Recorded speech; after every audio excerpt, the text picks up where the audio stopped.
Books make you hope. Books make you dream. Books make you laugh. Books make you scream.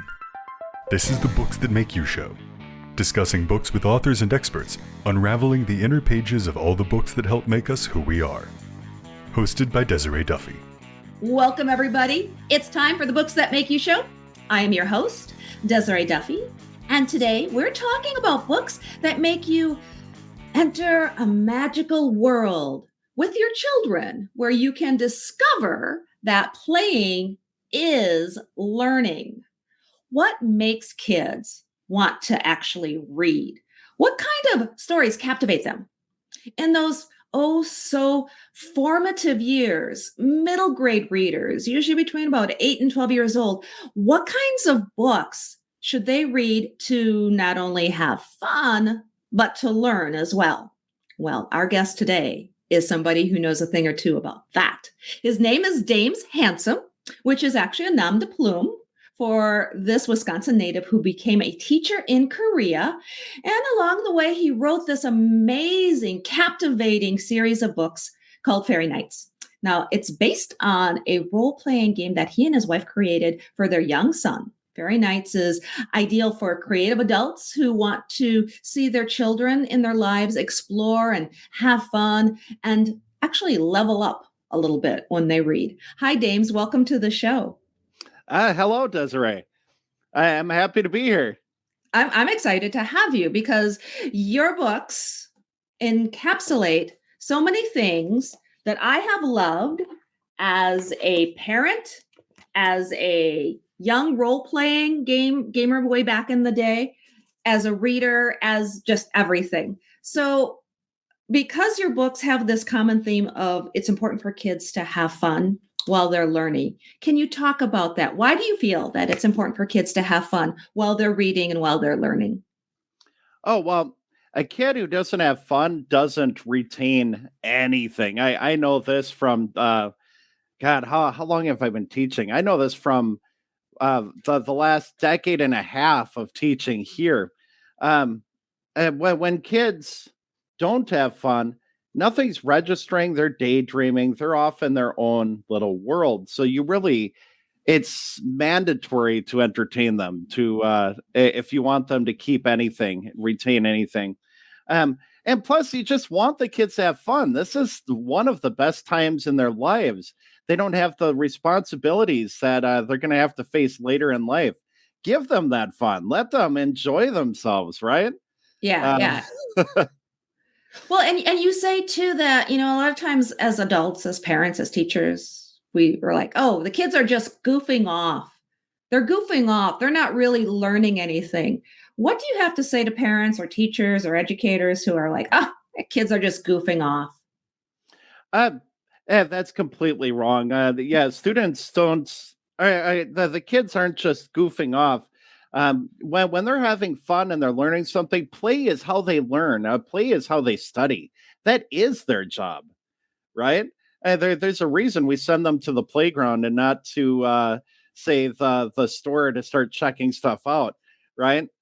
I'm very much in this regard. I am very much inspired by Mr. Rogers because he was the one who brought that to my attention originally. This idea that play is their work, play is their learning.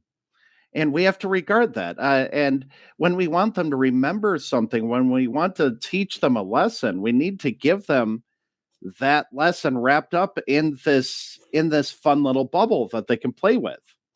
Otherwise, they're just not going to keep it. Yeah. Well, and I remember being forced to memorize things and the repetition. And maybe some people learn that way, but what are your thoughts about just, trying to get kids to memorize dates and names and things like that? Rote memorization is it's headache inducing. I don't like it. The focus here, like here in Korea, the language focus from most educators is rote memorization, and I disagree with it entirely. What you end up with is a class of students who learn all of this vocabulary and all of this grammar and hate the language, literally hate it. When Mhm. they are done with their schooling, they will drop that language so fast. You can hear it. You can hear it break the sound barrier. They want nothing to do with it. And that's the thing. You can force this information into kids' heads, but when you do that, you're making them hate it. You're making them want to throw that in the garbage as soon as they're able to. And this is something too. I know we touched on it, but you right now, you are in Korea. You are a teacher in Korea. You came from a small town in Wisconsin. You were in the military, and now you're in Korea. Like that right there is just an amazing journey.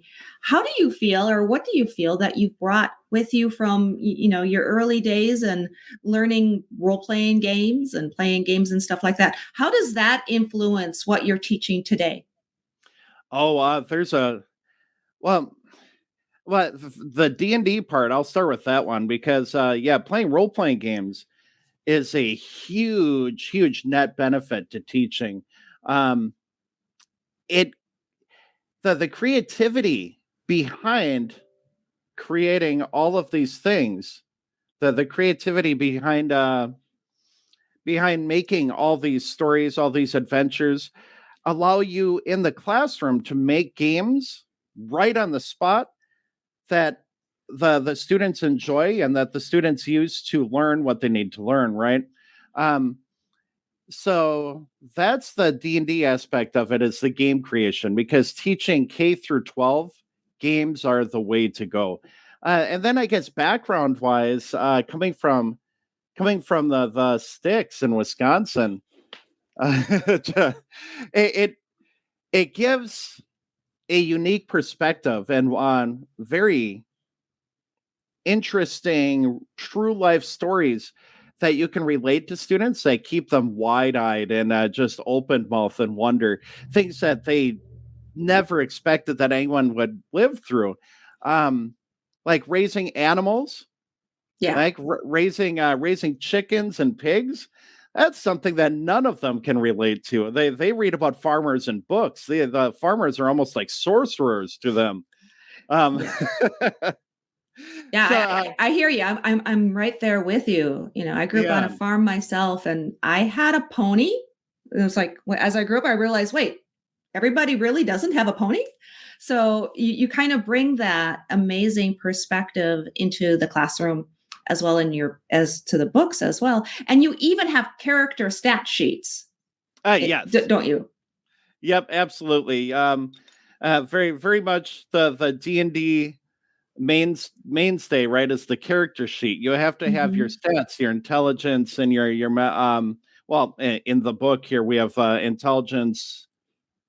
What do I call it? I think I call it brains. Sorry. Brains, yeah, yeah. Yep. But yeah, you have various individual characteristics mapped out so that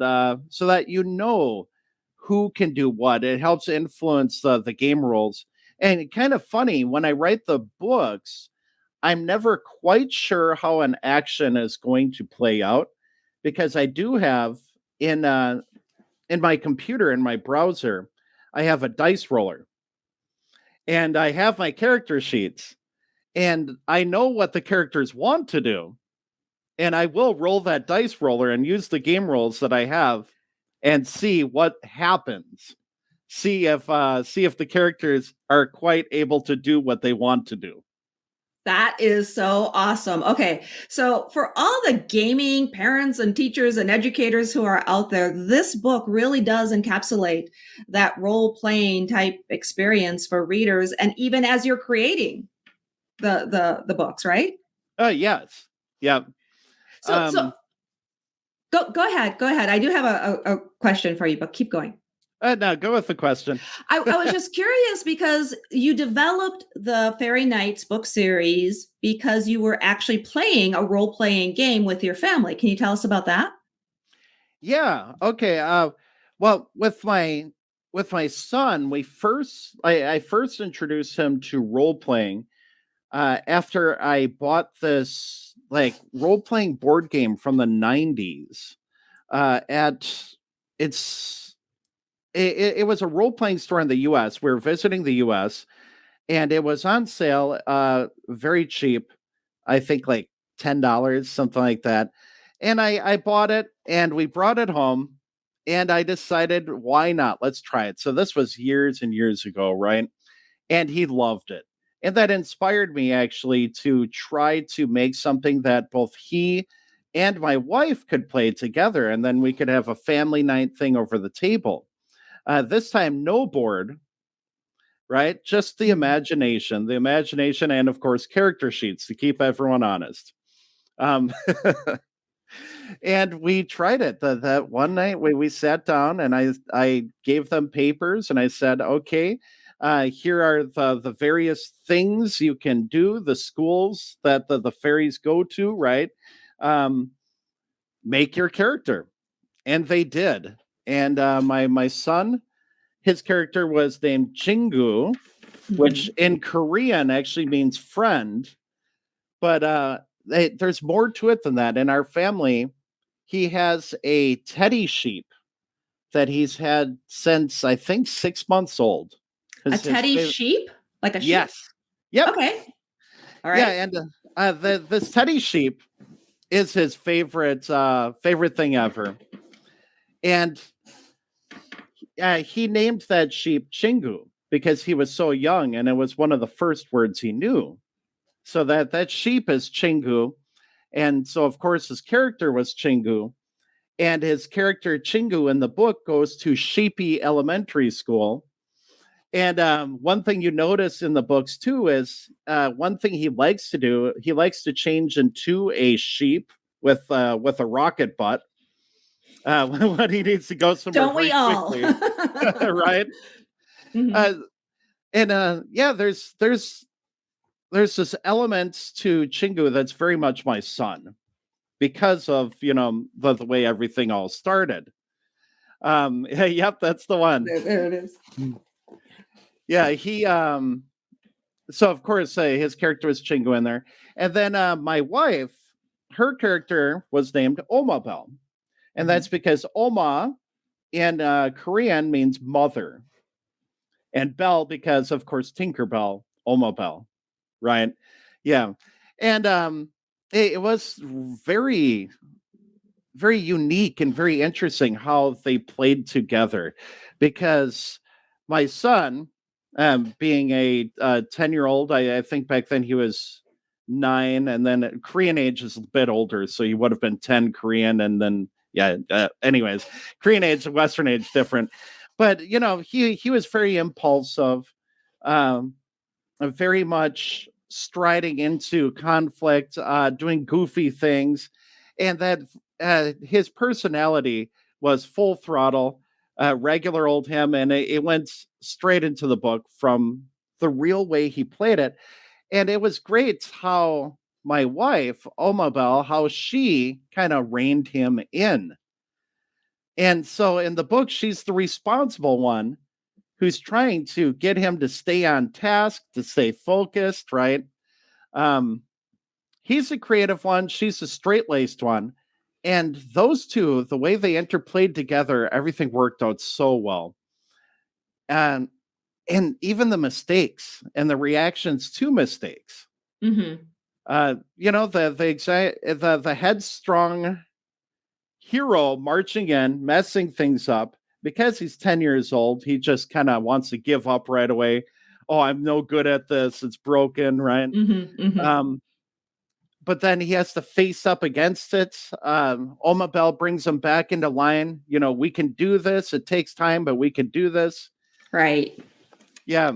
It all played together perfectly. And I ended up writing it down because that night was so memorable. That's the big thing.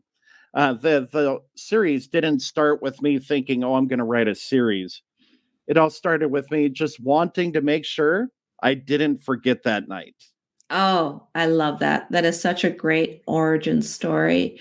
And you can tell too. So when I first picked up one of these books and I started reading, the style of the writing is very easy and casual almost.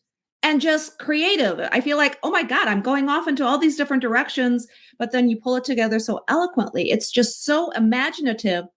I almost can't imagine that one person could have created this. It almost had to have been this thing that was inspired by different personalities and people coming together.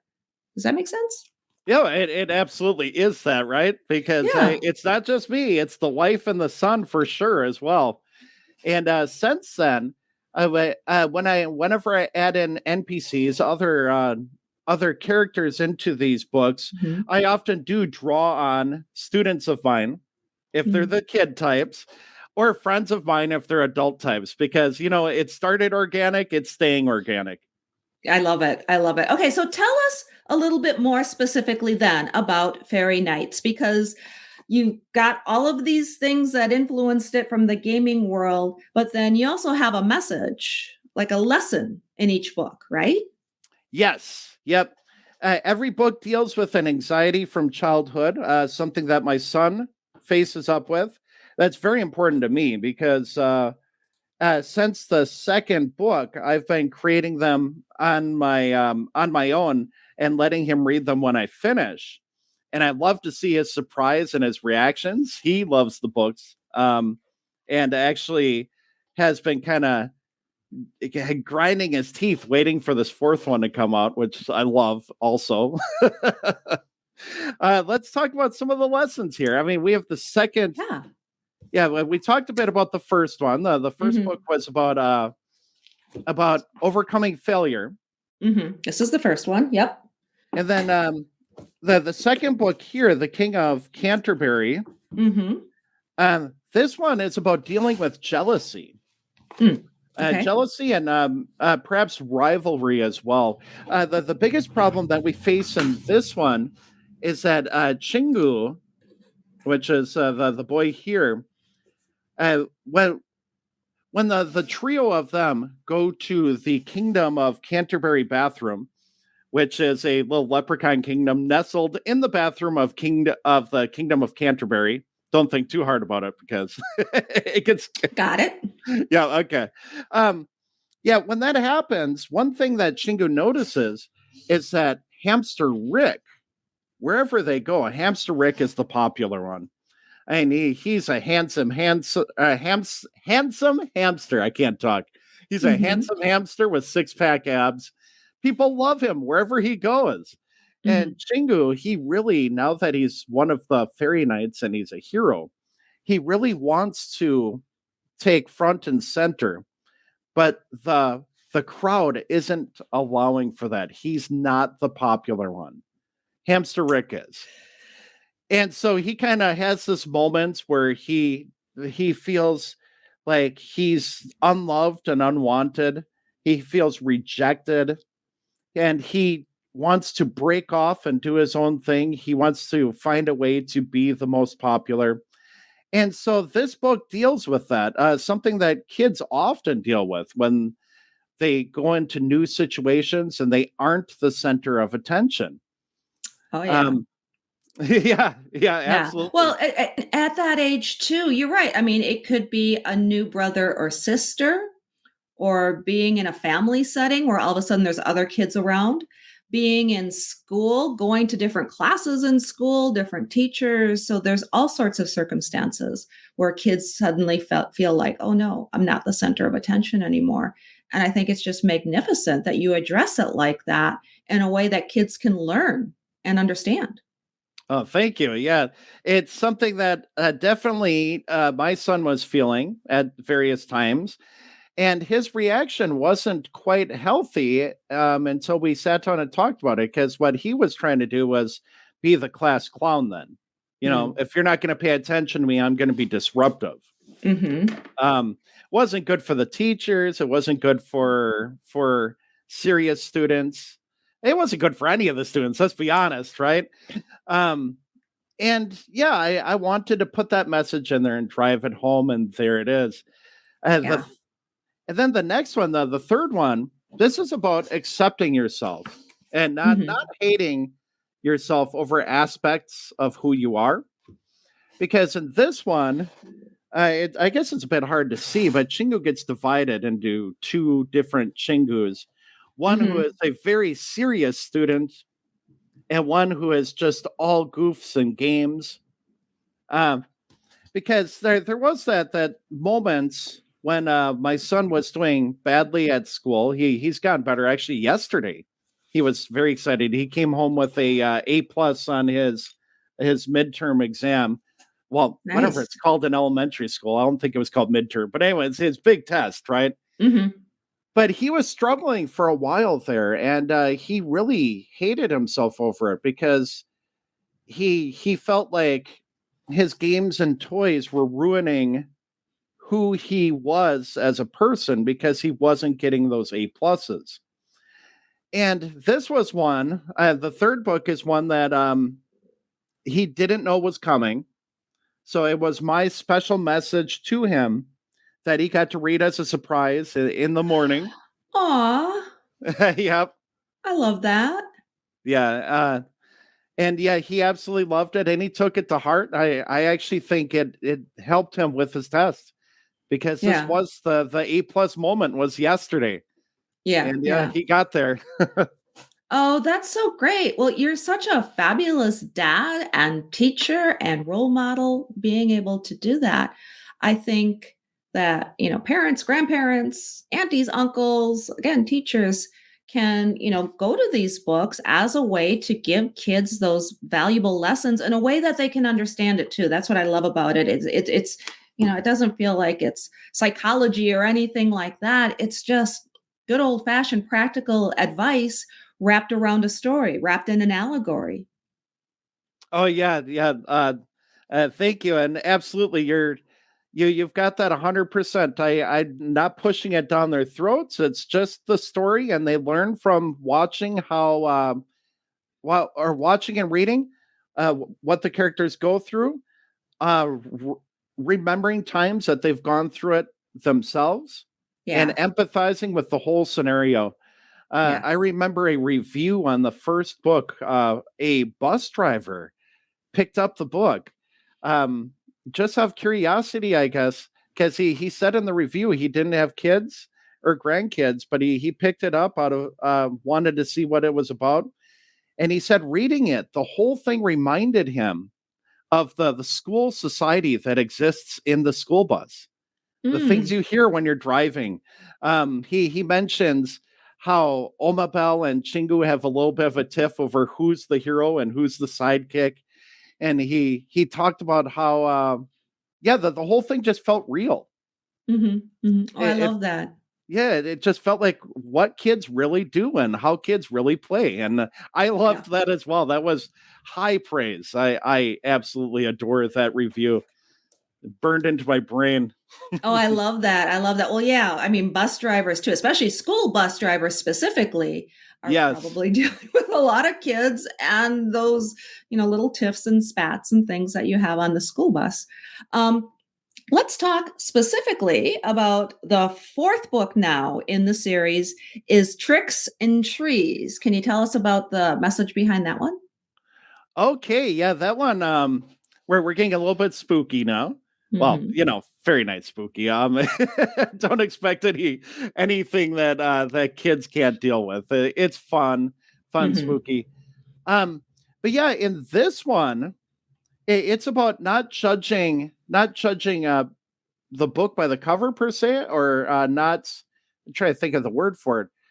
The big lesson here is not to judge people on their the first meeting and the first appearance, but to have a deeper understanding about who an individual is, giving Mhm. them a chance, perhaps, because we have in this book we have a couple of characters who come in first as baddies and villains, but you learn and realize rather quickly that they aren't what they seem to be. Mm, mhm. The main one here is Rose Red. She's a werewolf, which right? Mhm. And she comes in and helps Prince Picky and Baba Bell. Baba Bell is the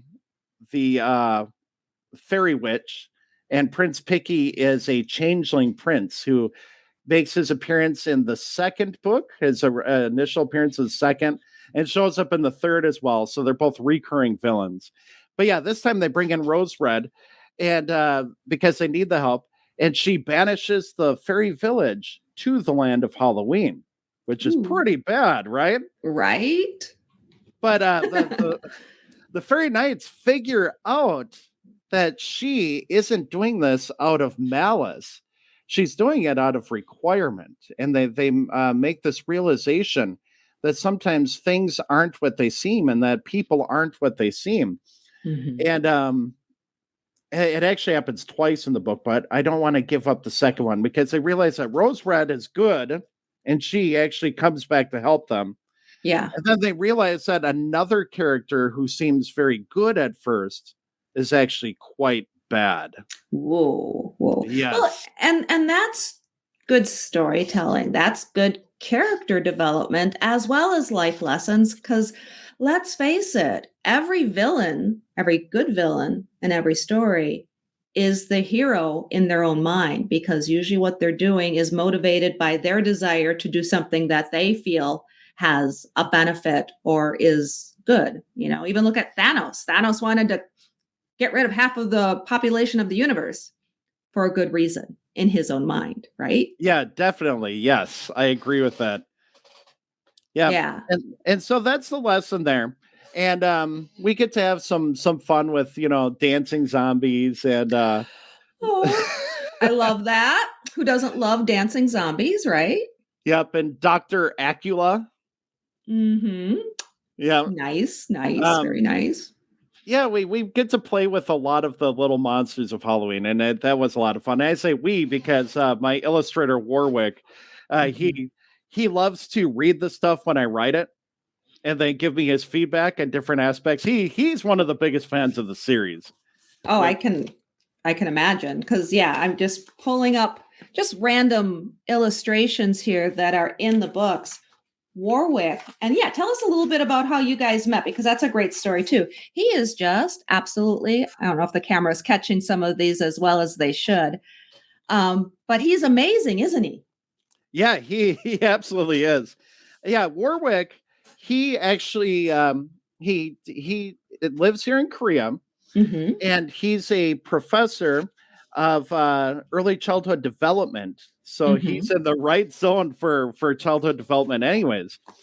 And when I finally decided that I was going to make this first book into a book, the story I had sitting around, I needed to talk to somebody about a cover. I didn't know how to do any of this. So I went to him and I asked him about a cover, and he read the story, which he didn't have to do. That was awesome. And he loved the story. And he said that he would not only make the cover, but he asked me if he could make pictures for the story as well. Nice. Yeah, which is I was very surprised, shocked even. It made me feel very good. And he's been with me ever since. He keeps making the pictures and the covers for each and every book. He's gotten so involved actually that he's talking about writing his own short story for the Fairy Knights universe. Yes, that was a more recent talk. Yeah, wonderful guy. And I met him here in Korea because he plays D&D with me, or did before COVID anyways. Yeah. That's fantastic. Well, he's very talented, and the books are absolutely amazing. So entertaining, so fun and informative. And like we've been talking about, there's a lesson and learning that's involved in each and every one of them. So Dames Handsome, can you tell people where they can go to find out more about you, find the books, find you on social media, that kind of thing? Oh, sure. You can find me on Instagram. Warwick and I actually put stuff up there. Like he likes to colorize some of his book pictures, so we can put those up. We do something called Ching's Tips that we put up there, which is just little kid jokes with Ching telling you some very wrong advice about how to fix various problems. As an example, I think one was, if you want to sleep in longer in the morning, just tell your parents that their snoring kept you awake. That's a good one. That might work, right? Yeah. Very ill-advised advice, let's say. Yeah. I love it. Have the Instagram. Also, we have the website, dameshandsome.com, just spelled like my name and a .com after. And the books, you can find them on Amazon. You can find them on the Dames Handsome site. Really, you can find them most everywhere. Most every place that a book is sold. If they don't sell it, just ask for it. Yeah, ask for it. Give them a stern talking to, finger in the face. Whatever it takes. Yeah, here's a little bit of advice too. If you go to your local library or your school library and you ask for it, they will generally order it. And not only will you then get to read the book from the library, but then other people will be able to read it, because then that library is going to make sure that they have the books in stock. Yes, that's brilliant. And then everybody can read it. That I love that. Absolutely. All right, Dames Handsome, author of Fairy Nights, got 4 books out currently in the series. Here they are. Thank you so much for joining us today on the Books That Make You show. I appreciate it. Well, thank you for inviting me. I loved it. I love talking. It was fun. It was fun. We'll have to have you back on again. How many more books are coming? Like maybe 1 or 2 more, or how far are you going to go with this? Well, I don't think I'm ever going to stop, because my son told me after the last book, he told me, true story. I had tears when he told me, like happy tears. He said, the books are so good, you can never stop. Never stop. There you go. Good advice. Yep. I think I'm writing them at least until he hits like 18 and moves out and stops reading my stuff. It'll be, which is good news. We got a ways to go. Yeah, we've got a long ways to go. Yes. All right. Dames Handsome, thank you so much for joining us today on the Books That Make You show. Go ahead, hold up some of those books if you've got them handy. I've got a few here. And thank you, everybody, for being with us today. It's always a pleasure to have you with us. You can find out more about us on the website. That's booksthatmakeyou.com.